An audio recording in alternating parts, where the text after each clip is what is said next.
আসসালামু আলাইকুম। দেশে এক প্রকার অস্থিতিশীল শুরু হয়ে গেছে। তা আসলে যে পরিস্থিতিটা যাচ্ছে সেটা আমাদের দেশের কেউ করতেছে না, বা আবার দেশেরও কেউ আছে। এটা অন্য মহলের একটা উস্কানি।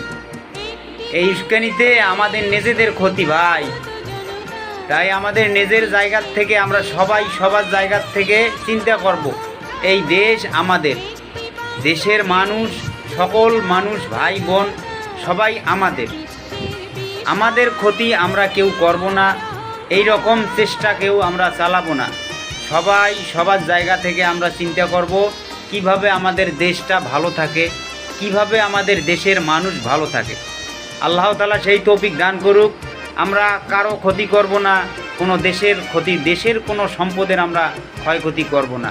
সবাই বেশি বেশি করে এই পোস্টটা আমার শেয়ার করে দেবেন।